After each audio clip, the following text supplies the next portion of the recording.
was teaching another class and nobody showed up. I waited 15 minutes, nobody showed up. I felt like the kid in the fifth grade class that doesn't get a birthday invitation kind of thing. I felt like that kid. It was really sad. And then the dogs were acting like they had to go outside, so I carried my computer, put them outside, and then the bigger one decided that she was going to play instead of coming back in. I left her out for the entirety of the class, and I don't think she was very happy with me. Oh well. And then, of course, being a dog, 3 minutes after coming back inside, she forgot. Well, we've got the first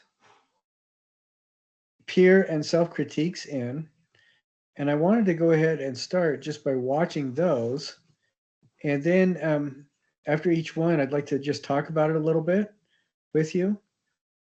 And there was one person. Remember, I talked about it doesn't matter whose voice you use.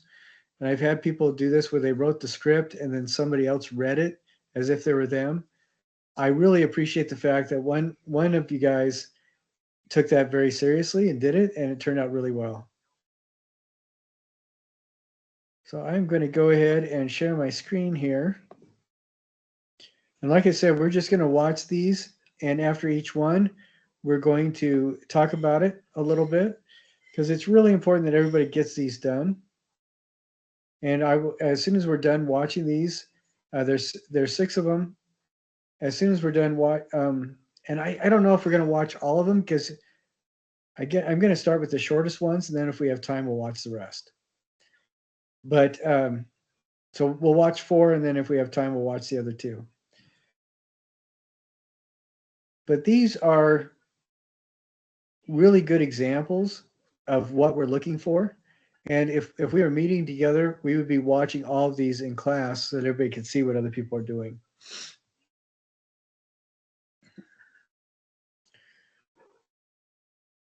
And as we watch this, for you, Brittany, and then also everybody who's watching the recording of this later, keep in mind as the individual goes through the 4 tools of artistic critique.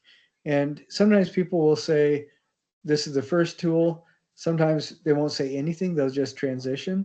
It doesn't matter which way you do it, but just be mindful of those. I don't know if you guys remember, we watched the critique of Henry Moore's reclining figure.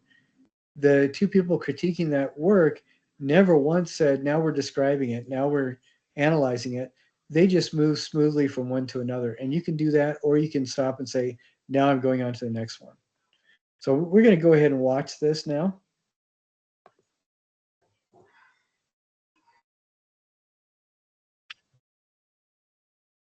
Beautifully Smooth, this light purple biomorphic form by Julie Halverson is a non-objective sculpture that pulls the viewer in with its friendly, rounded form.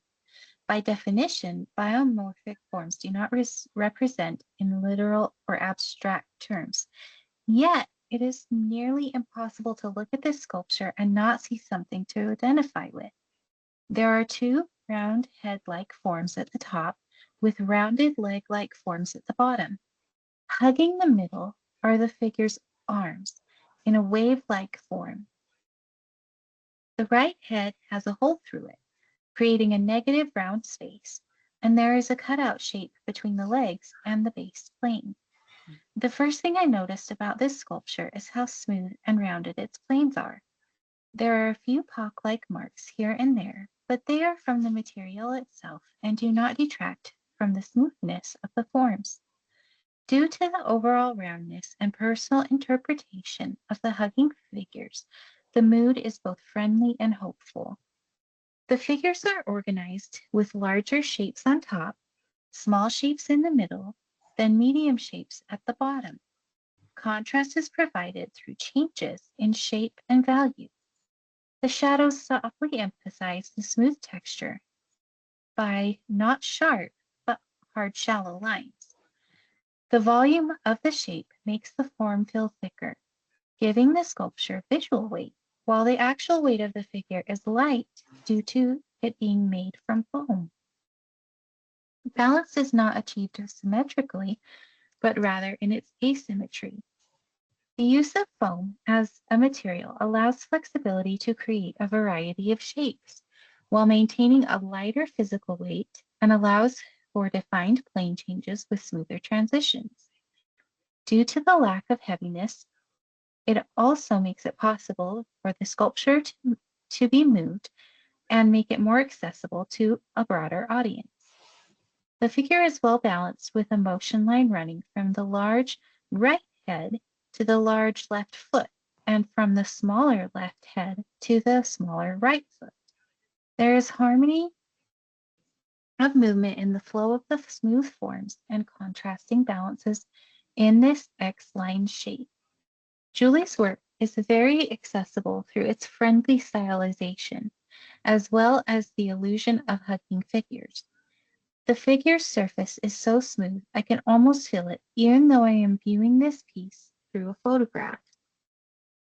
Taking the idea that these are hugging figures, it is worth noting that the figures are not mere images of each other. They are different in significant ways that were previously mentioned, yet work together harmoniously to create a complete form. I feel that the artist is trying to show friendship and kindness, especially with the current social and cultural climate. This form is a stark contrast to the instability and distrust that many people are feeling. I think that the artist views the world as hopeful, emphasizing the need for connection to others. My thoughts and feelings on this piece have not changed since I first saw it. I still think this piece is interesting and inviting. Julie's sculpture would be valuable to others in our society because of the message it communicates. It is a calming, hopeful piece, and the artist is very skilled in executing both the smooth surface, round forms, and simple transition planes while maintaining a positive message.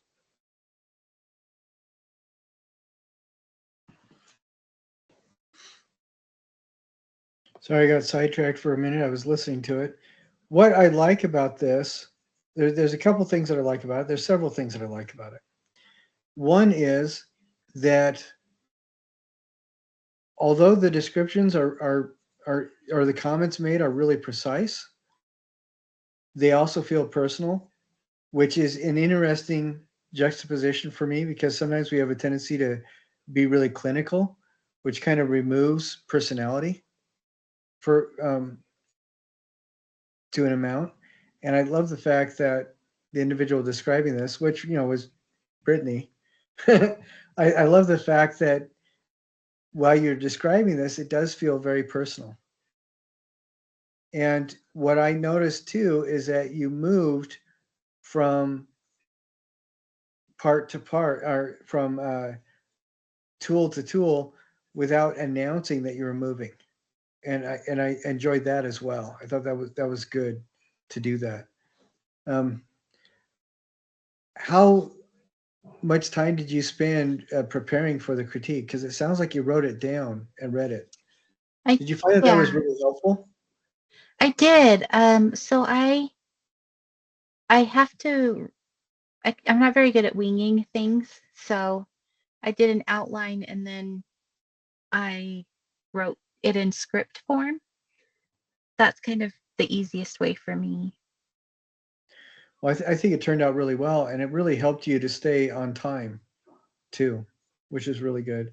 Now, I said we were going to go to the shortest ones, but I'm thinking I want to do this one. I forgot I wasn't sharing my screen, so you'd have no idea what I'm pointing at. Okay. I want to do this one next because this person is doing a peer critique on the same artwork. And was it a challenge at all doing the critique on a photo of a work? It didn't No, sound like it was. no.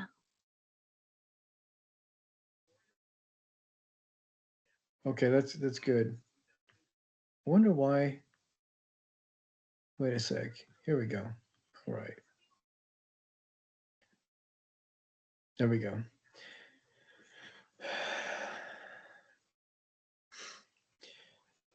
If the pictures aren't really good pictures, it's very difficult to do a critique.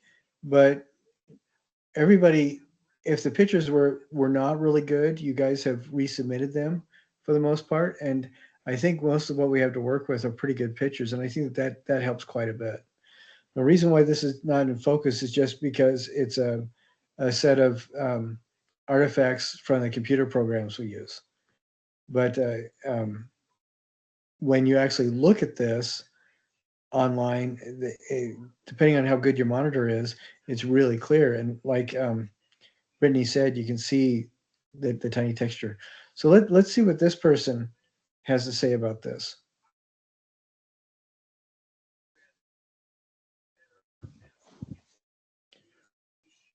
All right. This is my artistic critique on another person's work, and I chose to do this biomorphic abstraction piece by Julia Halverson. What I see is a lot of different forms that jut out from kind of a base form somewhere in the center area. There are a lot of very organic shapes and blobs of sorts that all feel connected by the form they have. They're all very rounded and quite smooth as well. The area that seems really interesting is the dark gaping hole in the top right area that adds a little bit more variety to the overall form of the piece. It is, of course, made of foam and would have been carved with tools, various tools, I assume like knives and other things, and then sanded afterward. The color is the base purple of the foam because it has not been taken any further yet at this point. To reach certain effects in this piece, such as the outward jutting forms, they would have had to carve out a lot of foam that was there and worked really hard to shape and define the forms, such as that round area in the top left or the 2 feet structures that the sculpture stands on. It seems pretty well organized in terms of the balance and the um, the, the structure and whatnot. The use of positive and negative space is intriguing because of the way it adds more definition. Of course, there wasn't much choice when it came to material here. However, the fact that it is foam reminds you that it is very lightweight, despite looking like it could be carved from stone, the way the texture presents itself. The mood of this piece seems kind of playful, I would think, and I would say this is achieved by the soft shapes. They're all very rounded. The forms come together. There are some lines that you can see, especially around that middle area where the forms meet. But overall, it is flowing, it is cheerful and playful. It seems like there's just so much movement and interest, though at the same time, it feels a little bit calm because of these soft shapes. And the way they curve into each other, there are no harsh edges or lines in that way. If I were to interpret any meaning from this, I feel like it is a sculpture kind of showing a progress of emotion. Having sculpted with these foam blocks now and having worked with it myself, I can understand the difficulty that comes with working in this medium, especially if you've never done it before. So what I get from this is something like a progress, a struggle, especially because we know that this is in a mid-ground stage. It has not yet been painted or textured or anything. It feels a lot more like progress too because of the movement in the rhythm throughout the piece. The way your eye can travel through those moving forms, the lines, the folds, and the shapes. I feel like it doesn't hold a lot of symbolism for me, though the artist may have had something in mind when working on this. Here, we'll look at the other view. They may have intended to show something. It could be representative of a figure or an object that has been abstracted. I feel myself connecting with this piece because I like the way it catches my eye.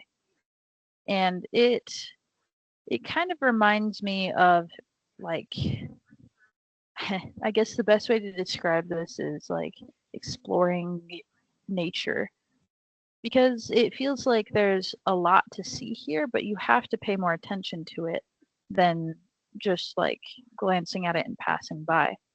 You don't notice all the deep lines and unique shapes and forms, as there's so many unique forms and shapes here that you wouldn't notice it just by glancing at it. You have to really take the time to explore the piece. And that is something that you have to do with nature too. That's where I see the connection. I would call this a successful piece. I think it fit the parameters of the assignment very well, for one thing. It's very organic. It's an abstracted piece. I can't tell for sure if it was based on an object or not. It could be, but it could also just be a shape. I feel like it also is very intriguing in the way it moves. It interacts with space. It seems like something you could put on display in a museum. You could have in a wealthy person's home, a piece of art. I kind of picture this in like marble. It would seem like it fits in that material. My change in thought from first looking at this and looking at it at the end was that at first glancing at it, what I just talked about, it was just a collection of rounded shapes and forms. But after having inspected it for a lot more time, I can see there's a lot more to it and there's a lot of effort put into it. And that is something that can be valued here. You can tell that the artist put a lot of time into shaping and smoothing and working with the form until it came together how they wanted it to be.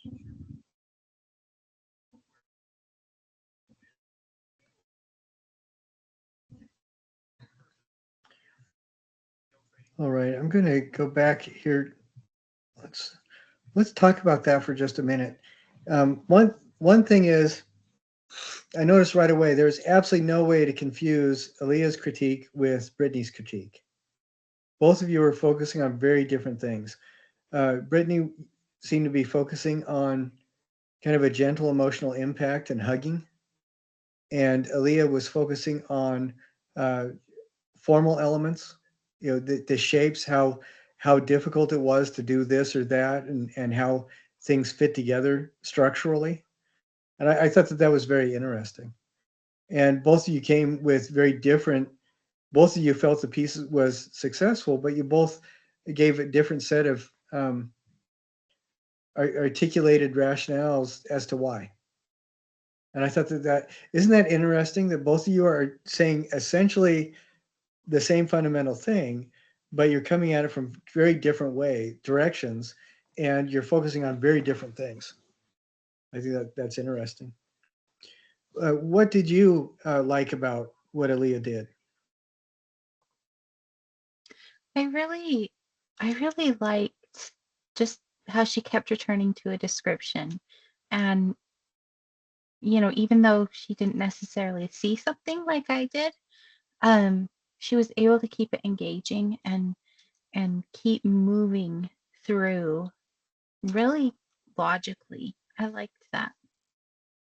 Yeah, she it felt to me like she maintained a connection with it, a fundamental connection with it as she's talking about it. And I think that I'm really glad that both of you talked about the same piece, because this demonstrates that there isn't a right way or a wrong way to do this. It doesn't have to be precisely like everybody else.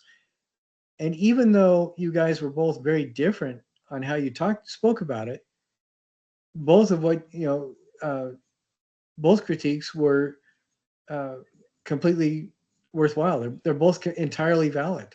They're both true and honest, even though they're completely different. And I think that's a really good lesson to learn in a larger scope of things that when somebody has a different perspective or a different viewpoint, it never has to threaten your viewpoint. All it means is that it's different. And it's you've heard of this story about the five uh, magi who went and met. They were blind magi who met an elephant for the first time, and each of them with their hands outstretched, they come to a different part of the elephant. And the person who touched the ear said, "Oh, it's a great big fan." And the one who touched the nose or the trunk said, "Oh, it's a giant snake." And the one who touched the leg said, "It's a great big tree." And the one that touched the side said, "It's a leathery cliff." And the one that touched the tail said, "Oh, it's a rope." All five of them were completely true, honest, and their observations were entirely valid, and they were completely truthful, but they're also very different. And because each of them were different, in no way threatened or invalidated anybody's perspective. And I thought that's a really, really worthwhile thing, story to remember. I'm sorry, I have to. This is time sensitive. Let me. Okay, there we go. Sorry about that. No, but and I think that's in a larger scope of things. It's a really important lesson to learn.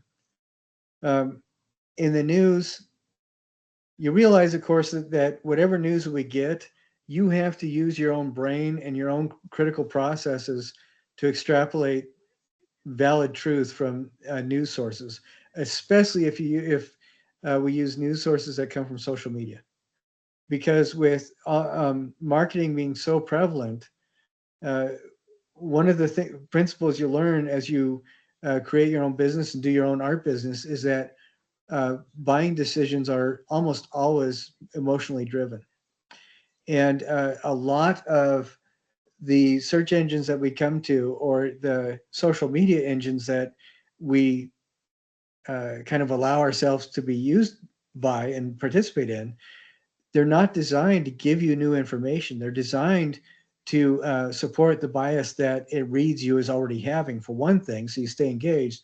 But the feeds that you get are also designed to engage you emotionally, so that when you see the ad, you're a little bit more prepared to buy whatever the ad is advertising.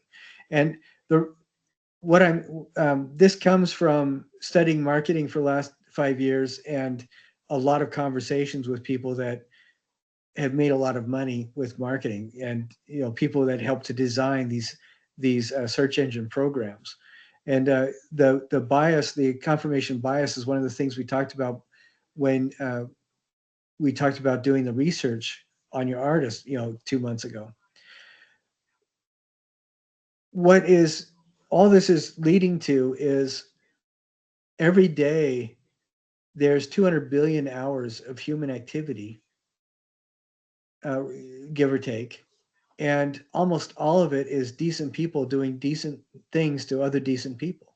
I mean, niceness doesn't make it into the news. The news feeds that we get, even if you go to like CNN or places like that, a news program on a network is designed to provide 22 minutes of the most despicable examples of human behavior.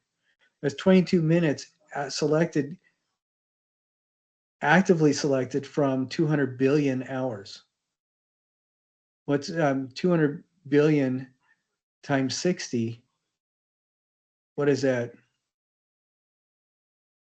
Like 1,200 billion minutes of human activity condensed down to 22 minutes of the most despicable. So there's a lot of selectivity. And so even though we may think, oh no, the world is going to heck in a handcart and people hate each other because of how they claim they voted or whatever, the reality is that almost everybody is completely decent to almost everybody else. And I love these two examples because it really, really proves, I think, that two different, completely different people, because I'm assuming, Brittany, that you did not grow up with Aaliyah. Neither of you adopted the other one. Two very different people are looking at the exact same thing. You have very different viewpoints. You follow the same kind of routine because that's the outline given in the assignment, and you come up with very different observations, but both of what you said are both very valid, very well supported, very well articulated, and completely appropriate, even though they're completely different. I think that that's a pretty good lesson there for everybody, I think. Now, I do want to ask a question, Brittany, and I am putting you on the spot. If you can remember, looking at that image for the first time and then later coming back to it and taking the time to do the critique, where you had to look at it long enough to write out something and then read it, so it's opposed to from initial viewing of maybe 30 seconds to now you spent like at least a half an hour with it. How does your perspective on what that thing is change? And how do your observations change? How much you're able to see of it change? Can you kind of speak to that for just a bit? Yeah. So I think the first time I saw it, the very, very first time, I saw kind of a monster face and didn't really think much about it after that until I started the assignment and really started looking at it. And that's when I saw the hugging figures and I couldn't unsee it at that point. Um, but I just think the more time I spent with it, the more I appreciated what I was seeing and the hard work, the like really obvious hard work that went into that piece. And so that kind of helped me form my thoughts to outline for the critique was really taking it step by step and looking at each like describe, analyze, like looking at those more in depth and taking the time to think about it. Because normally I think sometimes we look at art and we're just, oh, that's interesting. And then we walk away and we don't study it. And this kind of gave me the opportunity to study rather than just view. Did that answer your question? Yes, it did. And I'm looking up something really quick here. Um,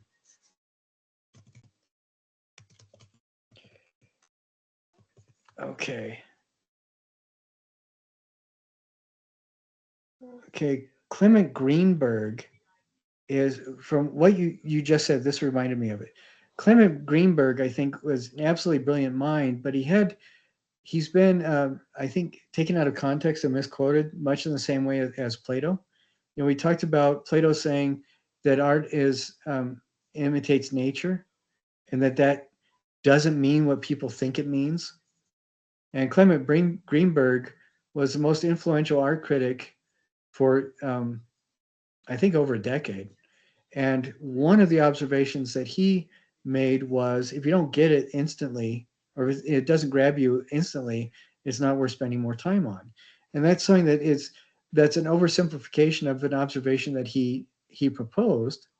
And it's taken a lot of people took that to mean that modern and postmodern art must be gotten in the first couple seconds. The first minute or the first moment that you interact with it. And it's interesting to me because what you're describing, things just unfolded. The more time you spent with it, more elements unfolded. And I think as you articulate your thoughts about something, it also allows you to help observe more precisely. You're not just being precise about sharing your observations with somebody else. You're being more precise and allowing your brain to be more uh, insightful on its own observations of the thing. And I think that that's absolutely fascinating. The kind of growth that we go through when we do bother to take the time to look at something longer. And I love those two things. Now, I know I said we're not going to look at all of these, but I want to do Mira's critique next, and then if we want to, we'll look at the self critiques too. And I think I would really like to look at the self critiques as well, simply because it's always fascinating to me when you guys critique your own works, pretending that it's the first time you see it. Some really fascinating things start happening. So this is one of my favorite critiques, and you'll understand in just a second. Hello there. My name is Mayra. I hope your day has been... See what I mean? I love that. It sounds to me like it's one of the 11 Labs AI voices, and I think it's absolutely perfect. lovely and successful. For my critique, I chose this piece demonstrating texture and color made by Polly H. For this work, the first thing to notice is the colors. You'll notice how each cube seems to have a uniting design. The texture cube in particular is united by silver on one side and brown on the other. The color scheme cube is united by its pale light pinks and purple hues on the first picture and its warm earthy tones on the opposite side. The colors were very ingeniously selected, containing complementary and tertiary schemes, amongst others. For the photo containing the paler and more cool colors, the artist has notably applied not only a demonstration of color, but also of design. One side consists of a thin and chaotic array of pink strips. This gives the section a captivating rhythm and movement. Another displays fluid flower-like shapes, and the other, colorful strips of paper cut to resemble feathers. In the photo containing the warmer tones, we see a notable shift in mood. For one, we have one section of a warm honey yellow and coral red with a word that resembles happy. The other side, with triangles, presents a playfulness, while the top appears brash and eye-catching. In observing the two photos, you may notice that each photo possesses an intriguing contrast to the other. This adds a splendid visual interest that had me switching back and forth between the photos. It is almost as if they are four completely separate cubes instead of the pair. The texture is also interesting to note and analyze. These textures are undoubtedly most engaging to look at and give off a shockingly interesting mood to the cubes. For the silver side of the texture cube, it looks like a mix of mechanical and almost aquatic tones in its jutting sides, metal objects, and what looks like sea foam.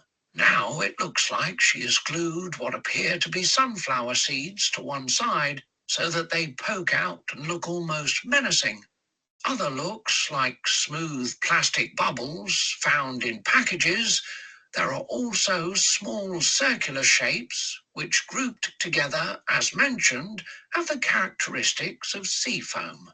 As for the small circles material of origin, it's not recognizable, which gives it an even more intriguing element. The other looks like tin foil with some washers, nails, and a chain of silver beads. As for the other side, it is undoubtedly more organic in nature.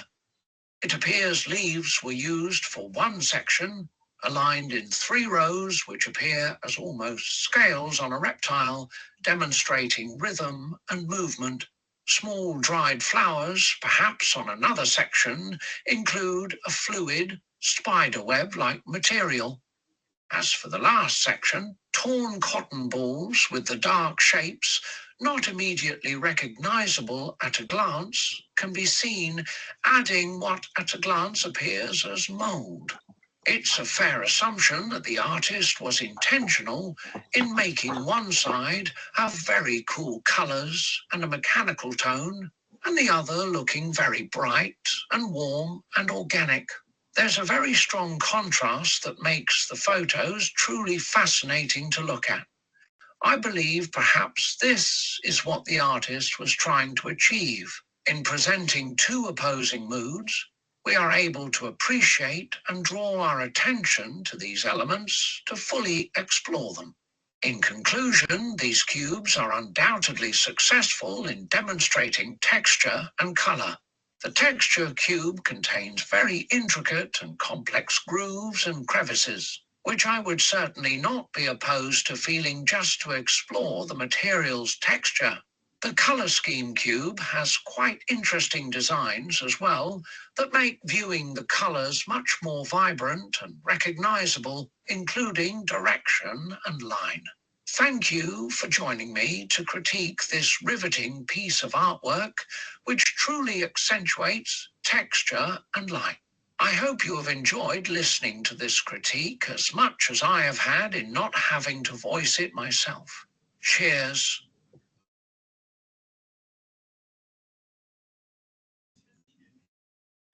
What did you think about that? I love I love Mira's sense of humor. And one thing that I did notice was, and it was I thought it was really smoothly done. As Mira discussed each of the 12 sides, she kind of combined the first two tools of artistic critique and touched on the third, and she did that for each of the sides as she was talking about it. You know what it looked, she describing what it looked like, what it how it was made, or analyzing it, and then touching a little bit on potential interpretation. And then when she was all done, she combined the last two steps, um, closing up with evaluation for, and described how all the sides related to each other in both the two photos. And I thought that was really smoothly done. That is a very difficult assignment to do an artistic critique in under 10 minutes, and she was able to do it pretty well. And I love the last statement. I hope you enjoyed this as much as I enjoyed not voicing it. I thought that was great. What did you think about it, Brittany? I felt like I was watching a documentary. Almost he sounds, or the voice kind of sounds like someone who would narrate, you know, birds in their natural habitat or something. And Yeah, like a David Attenborough something kind of thing. yeah, and so it made it more interesting to watch, and um, it, it was also really well organized, and so it just felt like a mini documentary and Yeah, just clever. yeah, very clever. I thought that was great. And one of the reasons why I'm showing these to you guys is, um, there are several people that still need to do this, and I would like you to know that it's okay to do this. There's nothing scary about it. And this next one is going to be a self critique, and it's Brittany's self critique. And after we're done with it, I'm going to have a couple questions for you as well, Brittany. But I think all the critiques that I've seen so far have been really nicely done. So at this class, you guys do a really good job on being precise with the directions and the assignment parameters. And you guys do a really good job at applying critique as well, something that I noticed. All right, so here we go. Oh, sad news. Val Kilmer died. I don't know if you know who Val Kilmer is. If you guys ever see Willow or Top Gun, the original Top Gun, Val Kilmer was in that, and many other movies too. Just a really phenomenal actor who, when he retired from acting, he actually gained a significant amount of fame in the performance art realm because people found out that he video did videography of his own life pretty much every day since he became an adult. So there's this huge body of video documentary or documentation of his everything from acting to his own process dealing with cancer. So so it's a sad day. And of course, one of his best role, I think, but I'm sure I'm not biased at all, is Doc Holliday in Tombstone, which is arguably one of the top 5 westerns ever made. Uh, Him and Kurt Russell and several, and Bill Paxton. I mean, just really, and Sam Elliott. It is a really good, solid western. Anybody who wants to watch that? Okay, Here we go.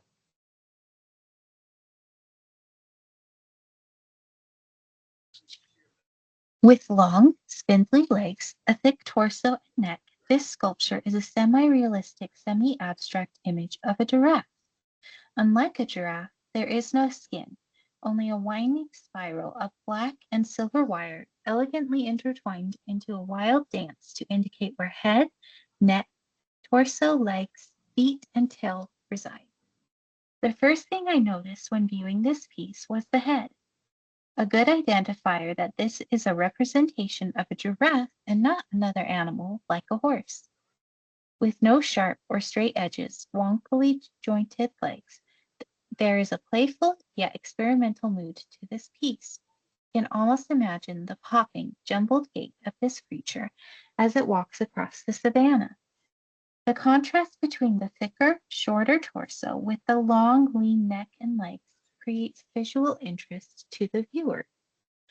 This piece is balanced between the long neck and head and the back legs and tail asymmetrically. This allows a long flowing visual line from head to tail that flows fairly well. The focal point is the head with its interesting looping lines and oblong shapes.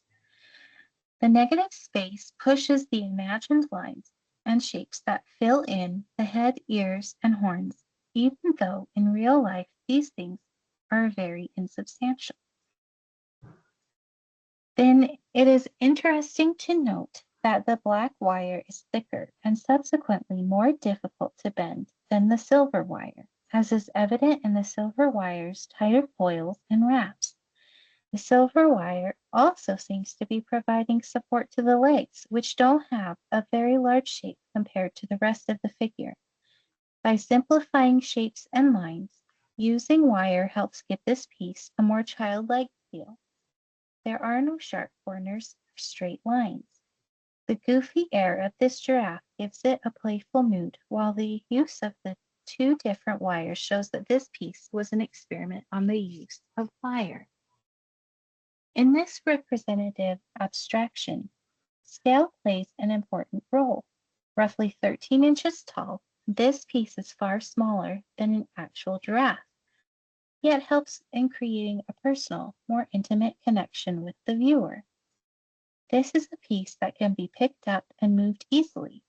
Made of wire, it is not easily damaged yet. With the right amount of pressure, it can be re-manipulated.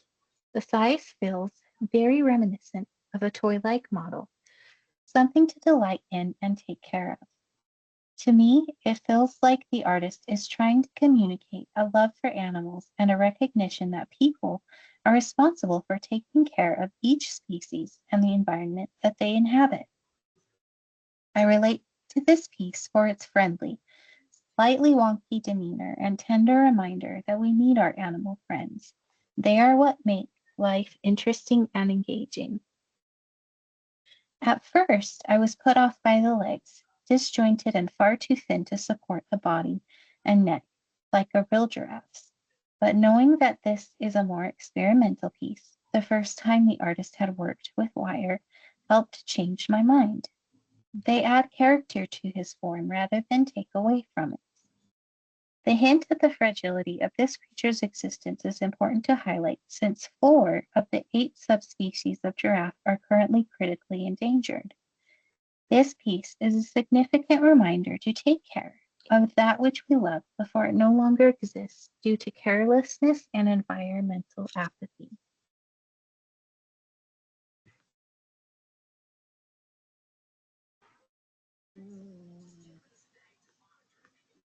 Oh, Hello there. hold on a sec. Oh.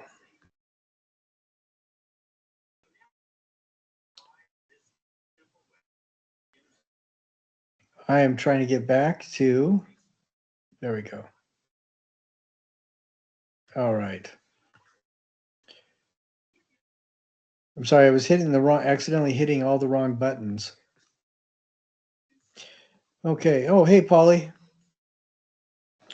So one of the things that I really like about this is Brittany, you have a voice that is absolutely perfect for art education. And I think you could also get a career as um, a curator or a docent pretty easily. But knowing that this is your work, as you did this, I thought you did a really good job of separating yourself from the very personal process of making the object. And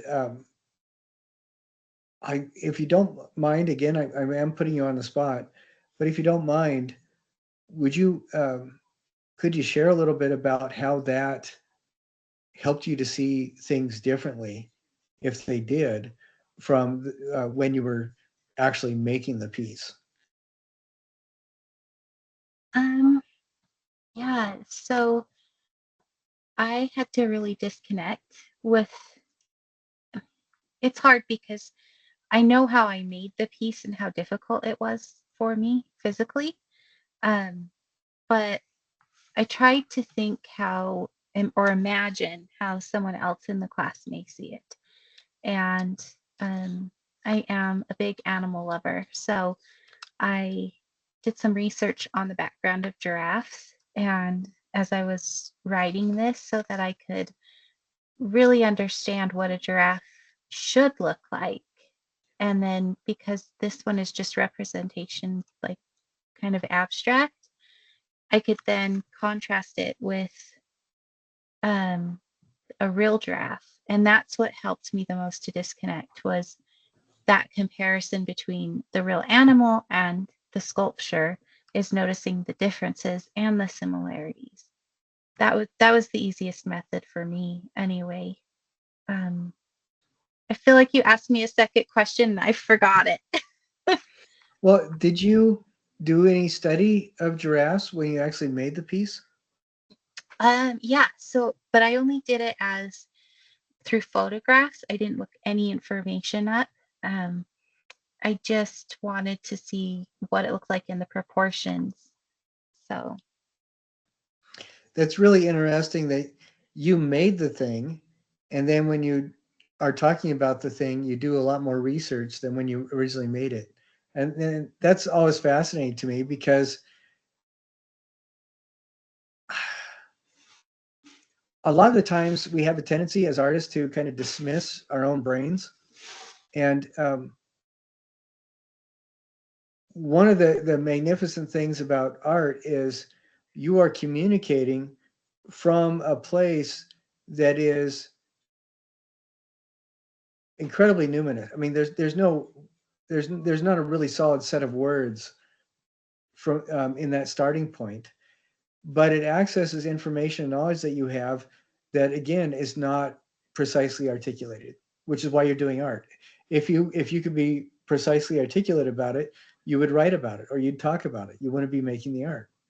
And the art allows you to create something and an environment for that something which embraces many perspectives and fertilizes many perspectives.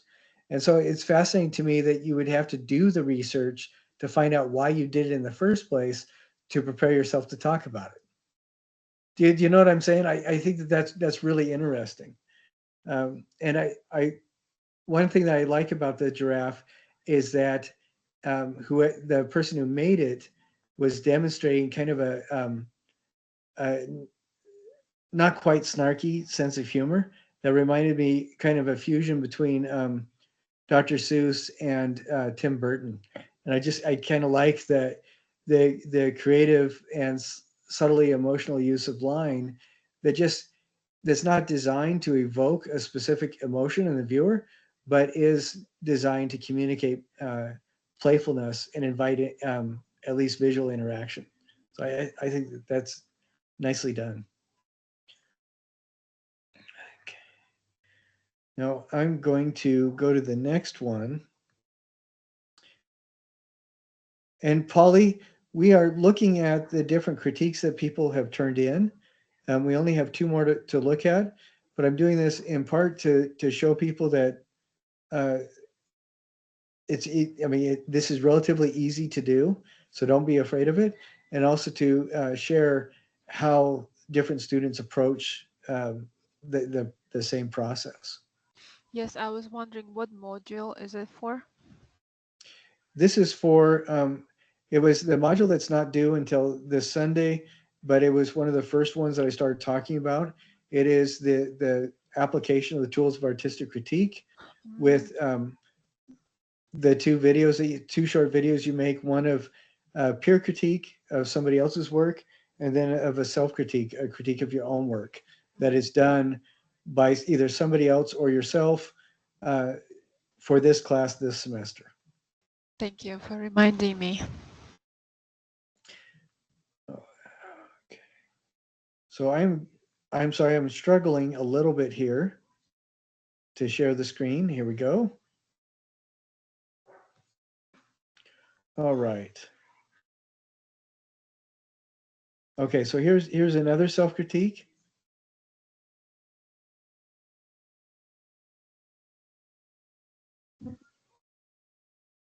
Okay. This is my critique on my own artwork, the volumetric form with line. To start, it is a relatively simple project. I can see it is a sculpture made with wire, and it is a form defined purely out of line, and line working in a three-dimensional way as well. There are some wrapping forms that go around to define what could be a body area, and there are some lines to give simple shapes of detail to other areas, such as in what would be that face area.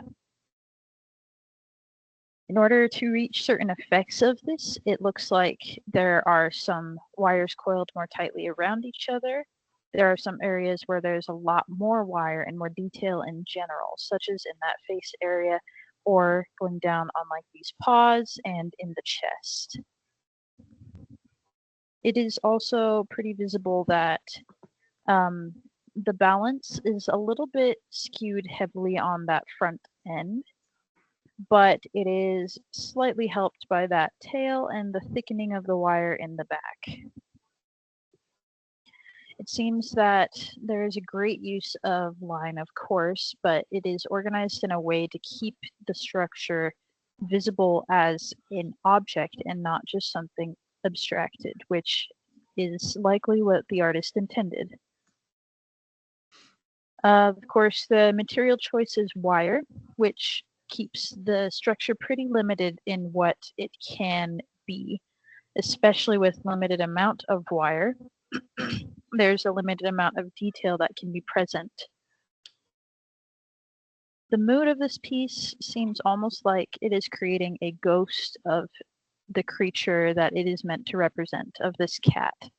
It is like an echo of what the animal actually is, of what it looks like, but it is still clearly meant to be an animal, and it is meant to represent something. I interpret the meaning to be showing a different way to structure something more solid and physical in our world. Because, of course, we know a cat is made up of a lot of different elements that can involve color and texture and space, form, and so on. And this takes a very limited approach to creating such an object, creature, whatever. It seems to me that this could be a very accessible piece because of the way that it represents something common to us in this world. So most people should be able to recognize what that is without much difficulty. I would argue that there is not a lot of symbolism here, except for the fact that it may represent the artist's pet or some other pet. What I see happening is a connection of wire and of line, creating something that was previously just a tool or a an element to be worked on. It is building something out of nothing. I would assume the artist created this to be a representation of their animal because of the way that it has a bit of character in the facial expression, a little easier to see on this one. The way the head is tilted, the body shape is quite unique. It could represent a very specific animal, especially with the shorter tail. I connect with this piece because I have a love for animals, and seeing this is a different representation of something that I already love. And I really enjoy observing this piece and inspecting it and looking at how the artist worked to create the little details of the animal in a medium that is difficult to work with and difficult to show three-dimensional objects with. In my opinion, this is a fairly successful piece. It meets the parameters of the assignment that was laid out for the class, where we were to create a form out of line. There are wrapping lines around the body in the back area there and around the arms. The head is wrapped in several ways. I think it's easier to see on this image to give it dimension from multiple angles. The torso and upper body has a similar thing going on where there are a lot more wires and lines wrapping to make sure there is a lot of dimension from various angles. And the tail even incorporates some of that dimension. I think the piece itself is great at representing a creature, an animal, an object, while being made of wire and being limited in that way. Upon initially looking at this, it may seem very simple, like it's just a cat. But looking deeper, you can see the unique little details and carefully bent wires that make it slightly more interesting to look at from different angles, because each angle almost seems to show a different cat. I would say that this holds a lot of value to the artists themselves, maybe not so much to a viewer, because this seems to be a sentimental piece that is about something dear to the artist, and less about something that people and the world around them can connect with.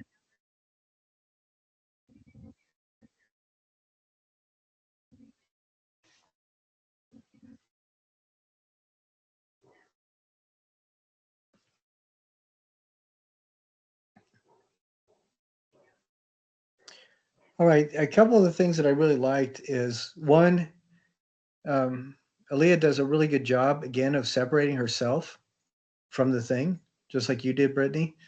And I love the fact that she knows very well it's of her own cat, but she talks about it from, I would think that this is either a specific pet or something else. And I really like that separation because I think that when we do that with our own work, it allows us to look at it with a dispassionate honesty where we can actually see some of the effort that we made. And when we don't do that, all we see, and you have to really struggle for it to be anything else, but almost always all we see are the mistakes that we perceive we made. And I'm grateful for the fact that Aaliyah looked at this with the narrative assumption that it was all on purpose and that the artist knew what they were doing. Which, if you don't divorce yourself from your work when you critique it, that is very difficult to do. So I really like that, and I appreciate the fact that as she's going on, she's building on each of the different steps and touching back on previous steps a little bit to underscore the observation that she's making with the later steps and or the later tools. And I thought that was really good. So Brittany or Polly, what are your reactions to this? What do you think about this critique?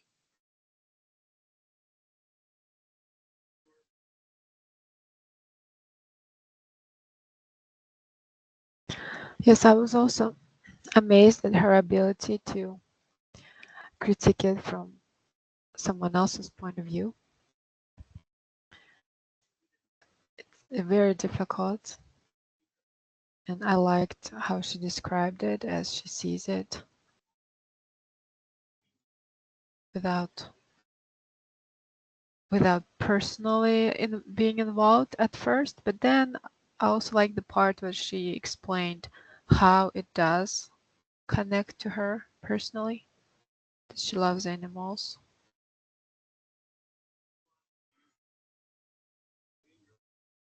No, it was very good. Yeah, I like that. And that's also kind of a difficult thing to do when you're separating yourself from your own work, but you're also finding connections with and articulating connections with your own thoughts from a place of point of reference of pretending that you're not the artist. Yeah, I agree with you, Polly. She did a really good job of balancing that. All right, now we're gonna watch the one more, and this is another one that is kind of fun, and I love showing this because I told you everybody you don't have to narrate it yourself. If you have somebody else do it so that your voice is not on screen, that is totally fine as long as you've scripted it. So it is still your words. So this is another fun one, I think. Hello, and welcome to my critique, in which I evaluate and analyze an art piece from Art 1130. This piece was created by Meira Stika, who is, of course, myself, and was located in the colourful cocoon or wrapped object assignment. At a glance, this piece appears chaotic and disorganized. It is. Upon further observation, you will see its wildly wrapped objects precariously attached to the initial object, excessively wrapped, as if the artist were afraid the attached objects would come loose or fall off. For this work, you may notice the primary skin was entrapped initially from a blindingly neon yellow duct tape derived from the artist's closet. Next, yellow yarn was wrapped around the duct tape area, while simultaneously wrapping additional items to the object, which became unrecognizable beneath the yarn and forever thrusted into concealment. It appears that several objects were haphazardly then added to this object in an observable disarray, notably including a watch, a key, a blue bracelet and blue skull, and a bold array of pom-poms. Beneath the initial object rests a blue box, which is covered in several post-it notes, merged with the initial object with yellow yarn and wrapped in a decorated ribbon. This piece initially produces a feeling of confoundment and curiosity, which may be attributed to its almost Dr. Seuss design and tangled appearance. Due to the bold colours of the pom-poms, they appear to be a focal point to the work, although they are spread about with such a coverage that it is difficult to find one spot to identify as the focus. The contrasting blues of the skull and box draw the viewer's eye as well. The texture of this piece is certainly interesting. The pom-pom's plushness contrasts with the small watch's aged, scratchy steel. The yarn's coarseness as opposed to the smoothness of the duct tape beneath.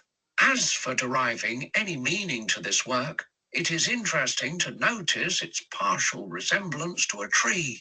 Its vivid and bold colours suggest a possible tie to childlike playfulness.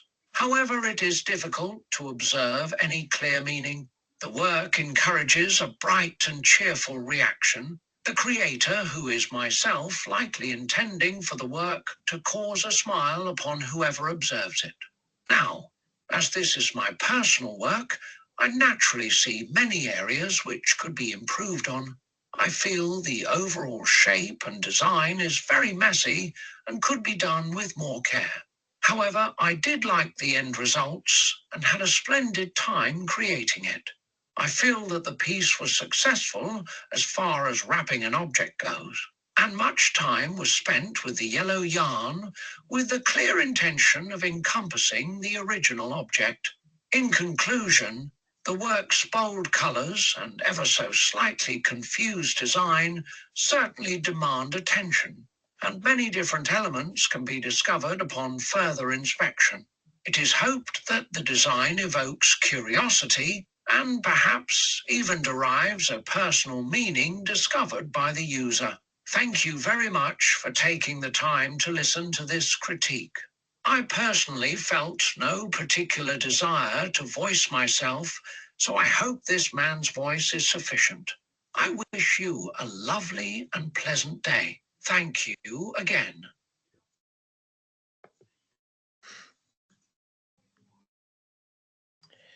I like that, again, the sense of humor, and Mira finding the right phrases so that it sounds very natural to the voice narrator that she used. This it was a little bit different because she dissolves, by the end she dissolves completely the fiction that she's separate from the creator of the object. But I thought that she did a pretty good job, a really good job of blending from dispassionate observer to I'm the creator and this is what I intended kind of thing. And I thought that was the transition was well done. And there are some things that as the creator she talked about which I was not um, fully aware of, like the how she built it and stuff like that. And I think things like that are pretty good to put in for us as well. But I thought overall she did a really a pretty good job of critiquing using all four of the tools and everything. What do you guys think, Brittany or Polly? I like how she mentioned that the purpose, even if there's not really a connection to the viewer other than to make them smile, that was the intent of the artist, was just to create something happy. So I really liked that. Like there wasn't a purpose behind it besides that. Yeah, and one of the first things that came to my mind when I saw it was very much Dr. Seuss tree, and that's what she said as well. I thought that was good. Well, that's great. I wanted to share those things for a couple reasons, and the biggest one being I want people to be able to finish these soon. Um, we our last day of class, our last day of class for the semester is officially the 22nd. I want to do a Zoom call with everybody on the 23rd, but that will not be a requirement. It won't be required. And if we need to meet like Tuesday afternoon, we can do that. And I would really appreciate everybody who watches this. Give me your thoughts because I want to have that last meeting. And before we wrap things up, we have about 20 minutes. I wanted to talk about the last couple projects, and then next week we'll go into that more. Most everything for the semester is all finished, and there are just a few things left to do, like the research or service learning stuff. Those things need to be finished as soon as you can. And some of the things that are really important to get done are make sure that your annotated bibliography is all corrected, re-edited, and resubmitted, and your PowerPoint is done. The final essays, opinion essays that people have turned in look really good. The only issues that I have seen have been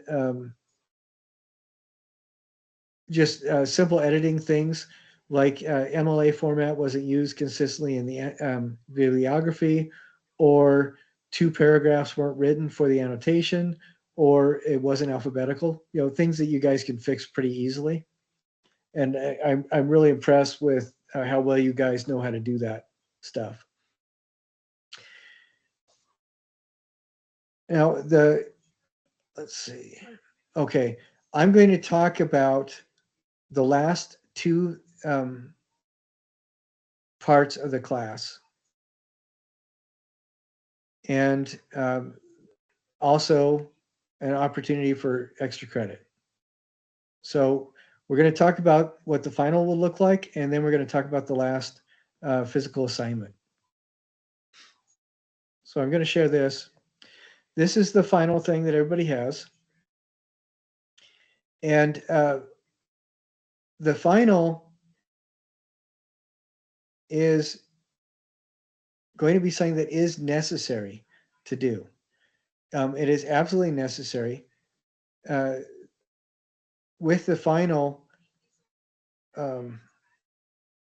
if you miss that, according to the department mandate, you may very well be docked an entire grade. Now, this, I'm going to, let's see, I'm going to remove the publishing in it. I want everybody to know that it is there, but I don't want it to be published until the last day, and I will publish that. It is there. Everybody can see that. You do have a final, and I'm going to unclick this so nobody sees what it is, but I want you to know you do have a final. And what we are going to do with the final is on the first day of finals, I'm going to open it up. I'm going to change this date so that the date reflects when the absolute final, okay, the 30th. All right, I'm going to change this right now. I'm going to edit this right now.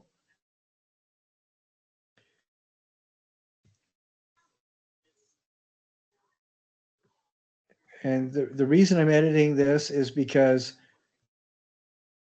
you should have access to it up through the last day of finals. So we're going to do that, and then I'm going to edit the actual final.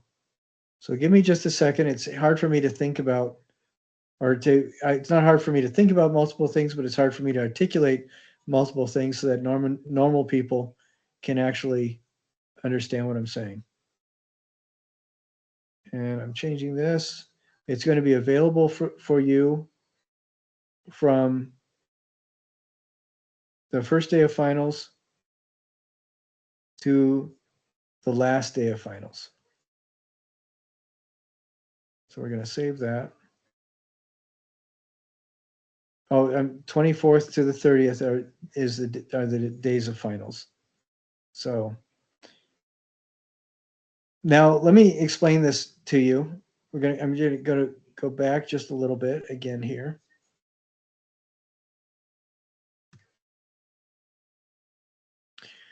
Okay, the SRI, the student critique thing, you will get a 2% boost in your final grade. Whatever the final score is, I will add 2% to it directly. If you complete the student SRI that you get to from your student access page, you just clock into your student account on the My UVU page, and there should be in the top, I believe it's the top right, there is a link to the SRIs that are available for you to take. Now, you don't tell me what you did. You don't do a screenshot of what you did or anything. But in order to get this 2% boost in your grade, what you will need to do is take a screenshot of the receipt page as when the system tells you you've completed your SRI. Does that make sense to you guys? And so you take your SRI in anytime between now and the end of the term on the 30th of April, and then you take a screenshot of that and email, or not email, but submit it as part of the assignment. Now let's see where we can see that here. So that's right here in that module that says final. Okay. This is really important. You don't get any points for it, but if you complete it, you get a 2% boost to your final grade. Now, the final assignment, like I said, it's not published. Well, actually, no, we can publish it because it's not accessible until the 24th. What you're going to be doing, it is not a final like you've ever taken from any other class. You have 4 questions that talk about your experience during the class. And that's what it is. It will become available on the first day of finals. It'll close midnight on the last day of finals. What is important about this is if you submit it early and you don't get the full 50 points, you can resubmit it up until midnight of April 30th or 11:59 p.m. of April 30th. Okay, I don't know if you have any other classes that allows you to retake a final to get all the missing points. The bad part is if you choose not to take the final, if you don't take it one of those during the 5 days of the finals week, you can lose up to a full grade from the class. That's what the department has said to do. What's interesting about that, though, is I have, it is really rare for UVU students to avoid taking this final. Other universities I've taught, people have forgotten about it, but UVU students have traditionally been right on top of things. So, but make sure that you remember to do that. When I taught in person, uh, the final dates and times are published at the beginning of the semester or even before that. And since you are required to take a final and show up for the final in this university, what is funny is that I would get calls. It actually happened more than once. Somebody would call from an airport bathroom on my cell phone during the final saying, "I'm sorry, I can't be there." That's, well, too bad. Now, what we were able to do in that case is they were able to put it on speakerphone and they still participated in the final during the speaker on their cell phone. But since this is done online, there's no reason to miss it. You have 5 days to complete the final assignment. So now the next thing I want to talk about is the Mighty Voltron sculpture revisit. Now remember, the Mighty Voltron sculpture was a gigantic alien lion robot that became alive because it was a combination of several smaller alien animal robots. And I call it Mighty Voltron because in this, what you're going to be doing is, this is the assignment. What you're going to be doing is taking that biomorphic sculpture that you carved and then covered with paper mache, and you're going to critically examine it. Then look at all the assignments you've worked on from the beginning of the term. And I would say cannibalize the wire and structure and skin sculptures if you'd like, and anything else that you worked on, stuff from your cubes, whatever. And what you need to do is apply everything you learned about color and texture and everything about making things interesting for a potential viewer, and put that onto your sculpture. Now I'm going to see if we can. I'm going to see if I can find a class with earlier submissions so you can kind of see some good and bad examples of this. So let's see.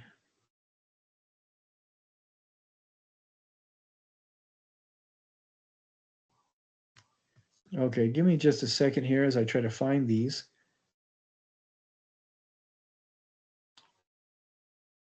Looking at past enrollments so that I can show you what this might look like.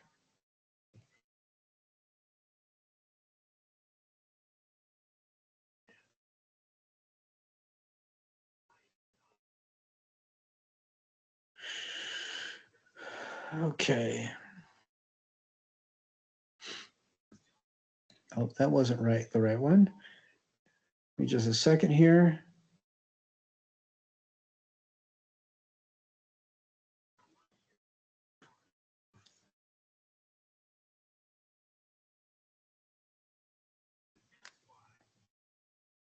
Oh, I hit the wrong button. I'm sorry. Okay, here we go.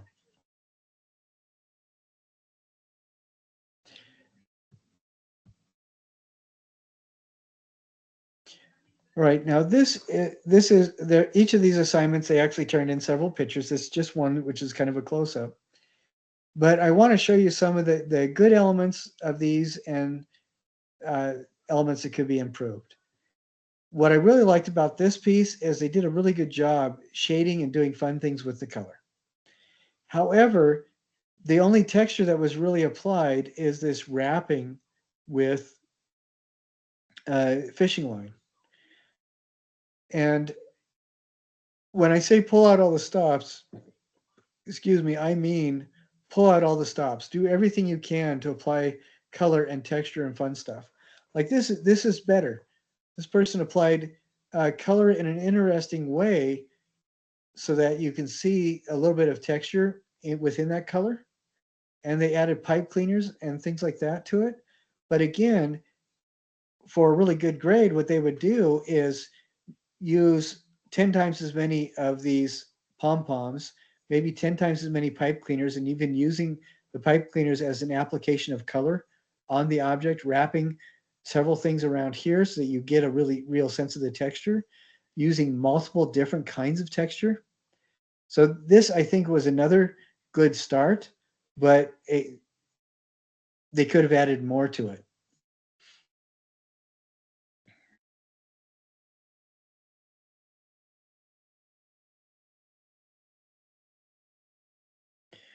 Okay, this I think is a little bit better again as far as the texture goes because they applied several different kind of textures and they used the string to add color elements. But for this to get a better score, instead of a flat black on the object itself, which of course should have been smoother before they started painting it, it would have been better to have uh, show some facility use of color in this, you know, being aware of the different kind of color schemes we talked about, or even making the whole sculpture color with the application of different kinds of yarn. And again, I really like what they did with this interesting texture. There's basically torn and crumbled up paper glued on, and then they changed that to this kind of material. It looks almost like cellophane, colored cellophane. And I think again, this is a good start, but it has several good ideas that aren't fully realized. Again, I say pull out all the stops. You just apply as much texture and color as you can. This I think is better. You see that they've done say paid real attention to the color, applying the color. As paper mache, they could have smoothed this down even more. I like what they're starting to do with the texture, applying these beads that so that it almost looks like Lucky Charms. But on for this to succeed, these kind of textures would be covering most of the surface. You know, and you'd have this color scheme painted on underneath with this kind of dark blue painted beads on top, so you could see it through different areas. Maybe there would be a lot more beads with a lot more stripes and smaller areas visible between the beads. So again, this is a good start.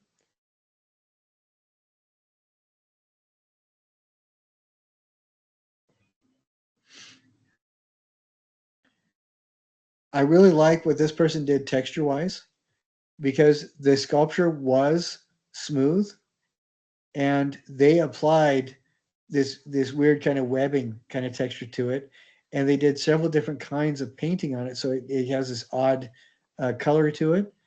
But for as far as the texture, it's not as successful as it could be because even though they did do the textural thing, they only put a few of these pearl beads on it, and this would be a lot more interesting if there were patches or ribbons of these pearl beads. Like if you can imagine wrapping around the leg, going through here, wrapping around this leg, going around here, maybe this is a patch right through there. But this is another really, really good start. And this is one of the reasons why you have 3 weeks to do this, essentially, because I want you to pull out all the stops. Again, this person applied texture. The original object was completely smooth, and they applied texture with ribbons of uh, either tape or uh, starched cloth to give that kind of interesting texture to it. and then they painted it so it gradually changed from orange up to yellow. And I thought that this was pretty good, but again, it's a good start. Something like that, yeah, play with that texture, and then for this one to be truly successful for this assignment, I would put uh, maybe a contrasting direction ribbon of a different texture, so you could see, not covering the whole thing because this texture is really interesting, but embellishing areas, maybe making it like giraffe spots with something else, another texture.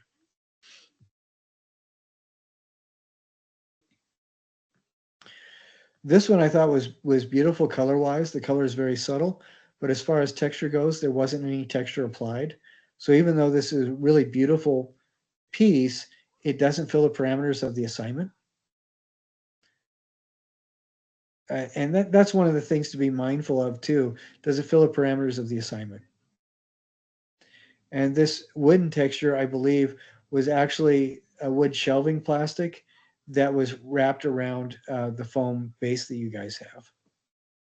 So I think this would have been really cool by doing some fantastical textures like we saw in the texture cube that Mira critiqued in her peer critique.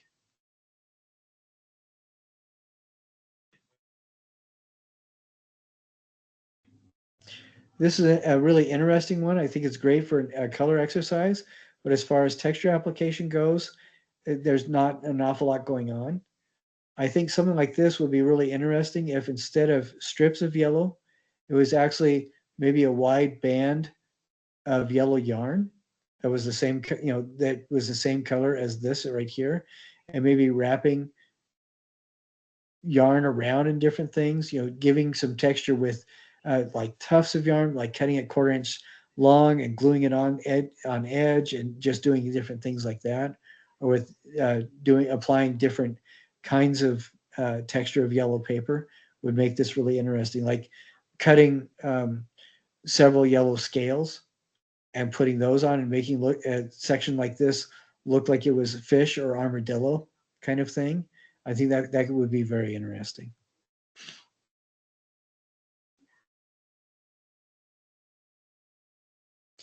This I thought was a really interesting take on it. You don't see much of the sculpture at all, and it is kind of, the base looks like what they were supposed to actually carve the sculpture out of. So this wasn't really successful because this person didn't really follow the directions on the rest of the assignment. But it is an interesting texture. I really liked this one because it is following a lot of the parameters of applying different texture to it. The color scheme is very simple, but they embellished that, or they expanded the color scheme with the colors of texture that they applied. For this to be more successful, these areas like right here, there would be more of them all around, like like it is right there, and the buttons would be covering the buttons would be in patches of buttons instead of just dots of buttons. I like the application of this colorful ribbon as kind of an additional texture, and that would be fun to as a base for maybe the buttons would be almost solid right here and then peter out over this checkered cloth. And I like the popsicle sticks in there, but I think this would have been more successful if the popsicle sticks had been painted to match the color scheme of this other the textures that were applied. I like this area right here where they balled up the paper and stuck it on. This would be more successful, I think, if it was a more solid mass of the crochet yarn. I have a quick question. Yes. Um, so anything that we apply to the biomorphic form, does it have to be abstract, or can we, like on this fig that you have on the screen, could they have turned that into a coral reef and had like fish going in and out of it? It still needs to stay abstract. Okay. I think if you're going to be applying shapes like fish and stuff, instead of looking at them as fish, look at them as textural components, and then it would be really interesting. Where you look at it and you can say initially, "Oh, that's a really fantastic texture," and then you realize that they're little fish or something. That would be interesting. Like using those mini, um, cutting the heads off of hundreds of those mini Swedish fish and gluing those heads on so that the noses stick out and making it look almost like a set of scales. That would be really a fascinating texture. Now, this one, I was this person did pretty much ignored the parameters of the assignment. The texture is just wrapping paper that they wrapped around the sculpture. They didn't apply any sort of color to the sculpture. The base is completely untouched. I think this would have been a lot more successful if the base had been wrapped with this paper and then the sculpture itself had been painted with colors that kind of tie in to the paper, and then maybe texture would be applied with things like these kinds of mints, unwrapped, cut in quarters, and then glued on to make a really interesting texture with that over whole patches or swaths, or maybe uh, bits of green ribbon cut into short lengths and attached as loops or something in another area. I think that would have been really interesting.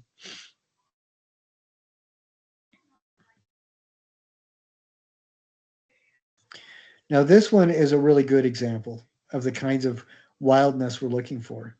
The person made several different, you can see that the sculpture is painted red at this end, blending to yellow at this end. We've seen that color scheme before. But this person, when they applied the yarn, they applied it in a swath right through here. So you get this texture, vertical ribbon texture. Right here, they used very similar material, but you can see they did something slightly different with it. And we made coil textures and then applying different textures right here and almost like red glitter right through here. Painting the, no, I'm sorry, it's silver glitter because underneath it's kind of a red orange.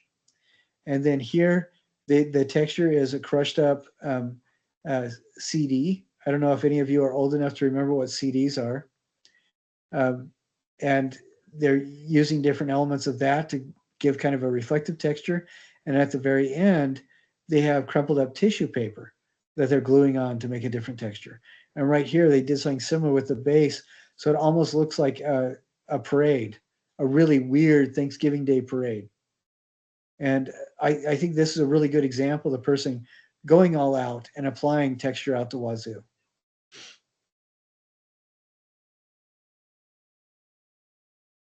This is another really good example of applying a lot of texture.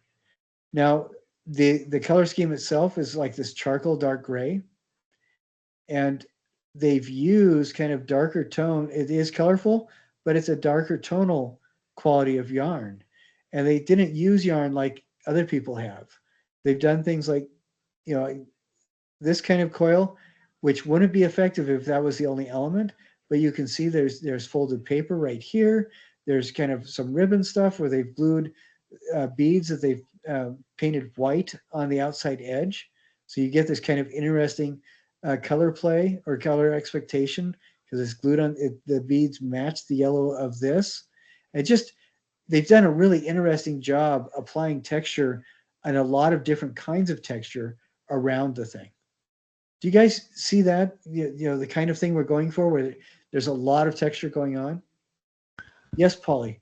Yes, I was wondering, does it need to be different kind of texture or if it's one kind of texture applied throughout? Like No, if it they really had needs to those, be a lot of needs to different be kinds of textures. What's that? I'm sorry. like if those spaghettis, no, where is this? Yeah, like Were spaghetti almost applied making all over the thing. place, it's not like enough. Well, on this, you see, this is successful because there's one kind of texture here in this fourth area, and then you do have several different elements of this kind of texture, but it's in different kinds of applications. Here it's glued to the paper. Here it's glued to the object with the yarn wrapped around it. Same kind of thing here, but each instance it feels a little bit different. You have the yarn glued directly to the surface here. You have the yarn kind of mimicking this, but it's not quite the same. You have paper here, and that paper again is on the other side. So the person is applying several different kinds of textures. And if we go to this previous one, again, it's several different kinds of textures. These are related, but they are applied in a different way.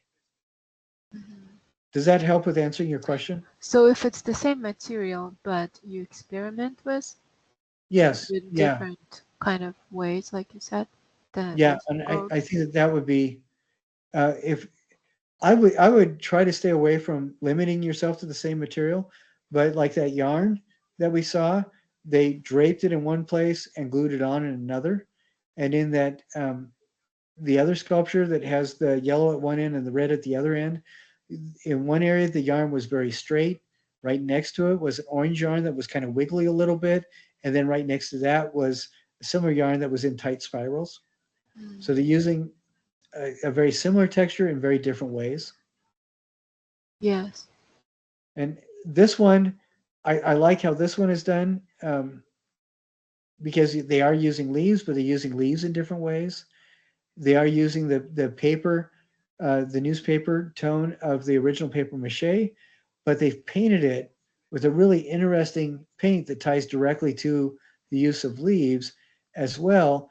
And that paint is kind of translucent in some spots, but they've purposely left some of the newspaper showing through, which I thought was really interesting. And that allows the text of the paper mache to become a different texture. And then they've also applied wire from their wire sculpture. Now, I think that this would be a lot more effective if they had torn the leaves up and put a lot more on. So we don't just see 5 leaves, but we see a lot. So we would have seen a lot of different elements of leaves. Do you know what I mean? Like tearing the tips off the leaves and just using the 3 tips for each leaf. I think that that would have made it a lot more effective if they had applied a lot more on. And a lot more of the full size leaves would have hidden the sculpture, and that's why I'm saying tearing them up and applying that smaller bits over a greater portion of it would have made it more successful. So does that give you a better idea of the kind of thing that we're looking for? Definitely. Okay.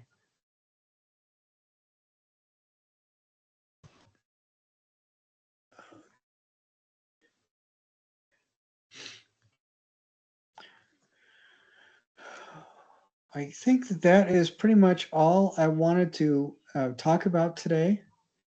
Do you guys have any questions about the stuff that we've covered? So the next couple 3 weeks that we have together, please be really mindful of the assignments and what your grade looks like, because at any point you can resubmit assignments or submit assignments that you haven't yet done. The easiest way to bolster your grade is turn in all the attendance assignments and turn in all your work logs. That will help right away. And then go back through, make sure you turn in all the work that you've actually done that you haven't received credit for yet. And look at things that you didn't get perfect score on, and look at what I said so that you can follow those directions to get more points. All right, for all your assignments. And that's something that I would pay a lot of attention to and work on over the next couple of weeks as you are finishing your peer and self critiques, your final research portions, your report on your service project, or your annotated bibliography, PowerPoint, and for your research, and then also your final opinion essay for either the artist that you did or about the service learning project that you did.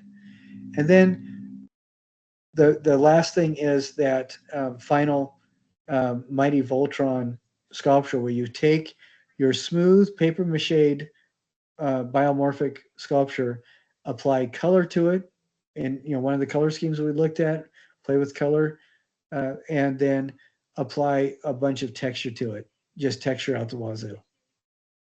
So when we're done, it should look like